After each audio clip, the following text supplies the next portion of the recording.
Bashkë me Erisën do t'ju tregojmë se çfarë bën një material rezistent ndaj zjarrit.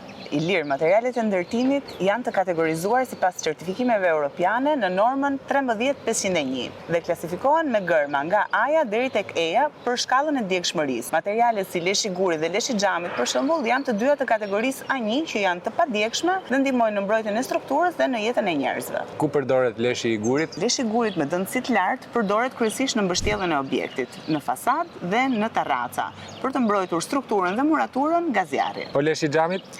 Leshi i xhamit përdoret kryesisht për ndarjet e brendshme apo tavanet e brendshme. Ka peshë më të lehtë, fije më të gjatë dhe është më i mirë nga ana termike dhe akustike për mbrojtjen e sipërfaqeve të brendshme të ndërtesave. Çfarë garancie kanë produktet Saint-Gobain? Kemi sisteme të certifikuara ETA për fasadën, kemi dy lloj sistemesh, një me polisterol dhe me lesh guri. Polisteroli në vetvete si material izolues është i klasifikimit E, por ama ka aditiv të cilën ndihmojnë në mospërhapjen e flakës. Ndërkohë që leshi i gurit është i klasifikimit A1 dhe është i padjegshëm. Të dyja në sistem ama kalojnë në klasifikime të ndryshme. Sistemet me polisterol kalojnë në klasifikimin B-S1D0, ndërkohë që ato me lesh guri në A2-S1D0. Produkte certifikuara sipas Bashkimit Evropian dhe të vlerësuara nga EOTA.